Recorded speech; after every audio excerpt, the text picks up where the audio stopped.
Violence, brutality, गोर, ये चीज़ें मूवी में बिल्कुल आम हो चुकी है। जहां आजकल हमें मेजॉरिटी ऑफ द मूवीज़ में ये चीज़ें देखने को मिलती हैं। जहां अगर देखा जाए तो पहले के टाइम में ऐसे कुछ रेयर ही मूवीज़ होती थी जहां हमें कुछ ज़्यादा वायलेंस या ब्रूटैलिटी देखने को मिले। वहीं आज की अगर बात करें तो हर साल में कोई ना कोई 2-3 मूवीज़ ऐसी होती है जो कि ए रेटिंग के साथ अच्छा खासा वायलेंस हमें दिखा रही होती है। तो आखिर ऐसा क्यों है कि आजकल ये चीज़ इतनी बढ़ चुकी है जहां हमें हर तरफ वायलेंस ही देखने को मिल रहा है, और मेकर्स क्यों इस चीज़ की तरफ ज़्यादा बढ़ रहे हैं। तो आज की इस वीडियो में हम देखेंगे कैसे वायलेंट मूवी का ट्रेंड इतना बढ़ गया और कैसे मेकर्स जो है वो इस चीज़ को इतना अप्रिशिएट कर रहे हैं, और ऑडियंस का इन सब चीज़ों में क्या रोल है। तो वीडियो इंटरेस्टिंग होने वाली है, तो चलिए शुरू करते हैं। वायलेंट मूवीज़ का ट्रेंड तो काफ़ी टाइम से चलते आ रहा था जहां हमें कोई ना कोई वायलेंट मूवी देखने को मिल ही जाती थी। लेकिन वायलेंट मूवीज़ ने जो पीक पकड़ी वो है एनिमल से, जहां एनिमल मूवी ने वायलेंट मूवीज़ के लिए समझो गेट ही खोल दिए। जहां इस मूवी ने कलेक्शंस के भी रिकॉर्ड तोड़ दिए, जहां ये मूवी ए रेटिंग में सबसे टॉप पर बैठी है और इसने 900 करोड़ प्लस की कलेक्शन की, जिस वजह से ये मूवी इंडिया की highest grossing A rating movie बन चुकी है।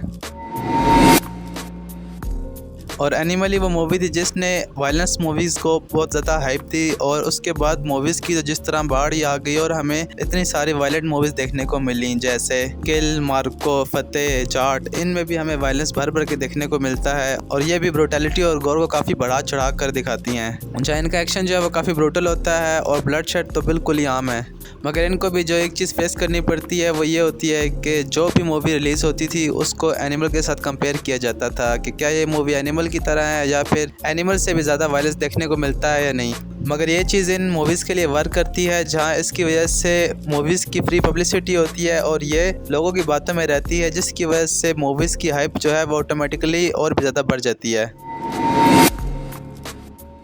अगर बात एनिमल मूवी तक होती तब भी था, लेकिन बाकी मूवीज़ की सक्सेस को देखकर मेकर्स के माइंड में ये बात आ गई कि ऑडियंस जो है वो इस चीज़ को पसंद करने लग गई है, और उन्होंने भी एक काम शुरू कर दिया है कि ऐसी मूवीज़ की तरफ उनका फोकस भी चला गया, जिसकी वजह से आज हमें वायलेंट मूवीज़ का जो ट्रेंड है वो देखने को मिल रहा है। जहाँ अभी और भी ऐसी मूवीज़ हमें देखने को मिलेंगी जो कि इसी तरह का वायलेंस रखती होंगी, जिसमें हमें गोर और ब्रूटैलिटी जो है वो भर भर के देखने को मिलेगी, जिसकी प्राइम एग्जाम्पल है बागी 4। बागी 4 का रिसेंटली अभी टीज़र रिलीज़ हुआ है, जिसको देखकर ऑडियंस का जो रिस्पांस है वो सही नहीं है। जहां वो इस मूवी को एनिमल की कॉपी बता रहे हैं और ऐसा बता रहे हैं कि मूवी जो है वो बिल्कुल एनिमल की तरह ही है, और टीज़र को देख के लग रहा है कि मूवी जो है वो एनिमल से बहुत हद तक इंस्पायर है। लेकिन इतना वायलेंस तो एनिमल मूवी में भी देखने को नहीं मिलता जितना सिर्फ इस एक टीज़र में देखने को मिल चुका है। और ऐसा नहीं है कि एनिमल मूवी का क्रेज़ सिर्फ बागी 4 तक आके रुक जाएगा, बल्कि हमें आगे भी और भी बहुत सी मूवीज़ ऐसी देखने को मिलेंगी जो कि एनिमल मूवी से इंस्पायर्ड होंगी, और उसमें भी हमें वायलेंस देखने को मिलेगा।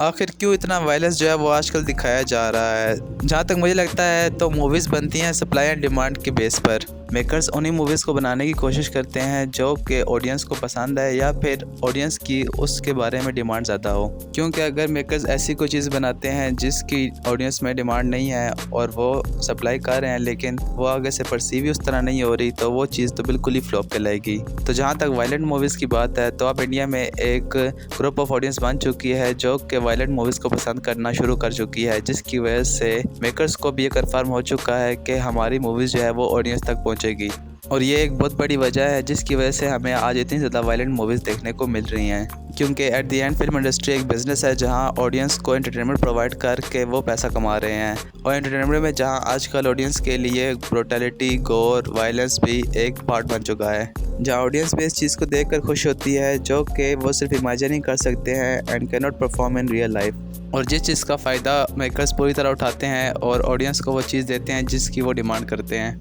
और यही वजह है कि आजकल हमें ए रेटेड मूवीज़ का जो ट्रेंड है वो काफ़ी बढ़ता हुआ नज़र आ रहा है, क्योंकि ऑडियंस की उसमें डिमांड काफ़ी है, जिसकी वजह से मेकर्स भी इस चीज़ को लेके पॉजिटिव हैं और हमें और भी ज़्यादा ए रेटेड मूवीज़ देखने को मिल रही हैं।